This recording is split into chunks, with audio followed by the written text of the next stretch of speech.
ಒಮ್ಮೆ ಲಕ್ಷ್ಮೀನಾರಾಯಣರು ಲೋಕ ಸಂಚಾರ ಮಾಡುತ್ತಾ ಭೂಮಿಗೆ ಬರುತ್ತಾರೆ. ಭೂಮಿಯಲ್ಲಿ ವಿಹರಿಸುತ್ತಾ ಇದ್ದಕ್ಕಿದ್ದಂತೆ ನಾರಾಯಣ ಮಹಾಲಕ್ಷ್ಮಿಯನ್ನು ಅಲ್ಲಿಯೇ ಒಂದೆಡೆ ನಿಲ್ಲುವಂತೆ ಹೇಳಿ ತಾನೊಬ್ಬನೇ ಮುಂದೆ ಹೋಗುತ್ತಾನೆ. ಯಾವ ಕಾರಣಕ್ಕೂ ನೀನು ಇಲ್ಲಿಂದ ಕದಲಬೇಡ ಎಂದು ಲಕ್ಷ್ಮಿಗೆ ತಾಕೀತು ಮಾಡುತ್ತಾನೆ.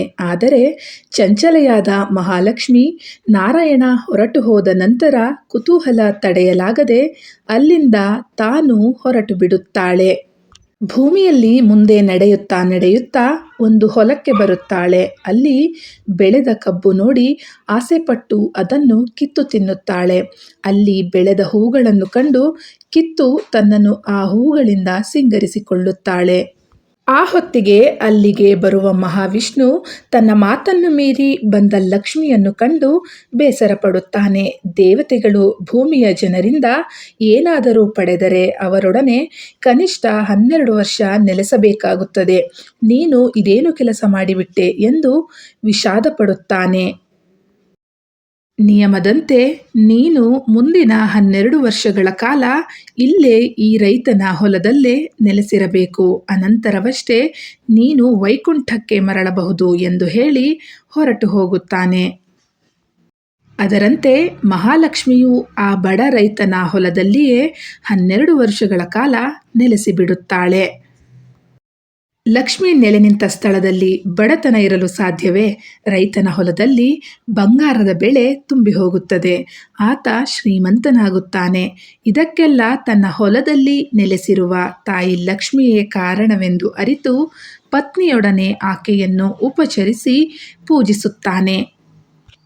ಹೀಗೆ 12 ವರ್ಷಗಳು ಕಳೆದು ಲಕ್ಷ್ಮಿ ವೈಕುಂಠಕ್ಕೆ ಮರಳುವ ದಿನ ಬರುತ್ತದೆ. ಸ್ವತಃ ಮಹಾವಿಷ್ಣುವೇ ಅವಳನ್ನು ಕರೆದೊಯ್ಯಲು ಬರುತ್ತಾನೆ. ಆದರೆ ರೈತನೂ ಆತನ ಪತ್ನಿಯೂ ಲಕ್ಷ್ಮಿ ನಮ್ಮ ತಾಯಿ, ನಾವು ಆಕೆಯನ್ನು ಕಳುಹಿಸಲಾರೆವು ಎಂದು ಹಠ ಹಿಡಿಯುತ್ತಾರೆ. ಅವರ ವಾತ್ಸಲ್ಯಕ್ಕೆ ಲಕ್ಷ್ಮೀನಾರಾಯಣರು ಕಟ್ಟು ಬೀಳುತ್ತಾರೆ. ಕೊನೆಗೆ ಅವರ ಪ್ರೀತಿಗೆ ಮಣಿಯುವ ನಾರಾಯಣ ನಾಳೆ ಆಶ್ವಯುಜ ಕೃಷ್ಣ ತ್ರಯೋದಶಿ ತನು ಮನ ಶುದ್ಧಿಯಿಂದ ಕಳಶದಲ್ಲಿ ಲಕ್ಷ್ಮಿಯನ್ನು ಆವಾಹಿಸಿ ಪೂಜಿಸಿದರೆ ಲಕ್ಷ್ಮಿ ತನ್ನ ಒಂದಂಶದಿಂದ ಸದಾ ನಿಮ್ಮೊಡನೆ ನೆಲೆಸುತ್ತಾಳೆ.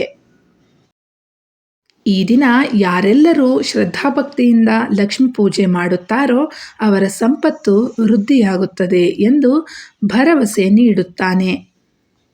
ಧನತ್ರಯೋದಶಿಯ ದಿನ ಲಕ್ಷ್ಮಿ ಪೂಜೆ ಮಾಡುವ ರೂಢಿ ಶುರುವಾಗಿದ್ದು ಹೀಗೆ ಅನ್ನುತ್ತವೆ ಪುರಾಣ ಕಥೆಗಳು.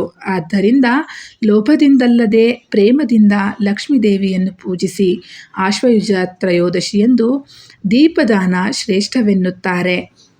ಮಣ್ಣಿನ ಹಣತೆಗಳನ್ನು ಕೊಂಡು ದಾನ ನೀಡಿದರೆ ಸಣ್ಣ ಮಟ್ಟದ ಕುಶಲಕಾರ್ಮಿಕರಿಗೂ ಒಂದಷ್ಟು ವ್ಯಾಪಾರವಾಗುತ್ತದೆ.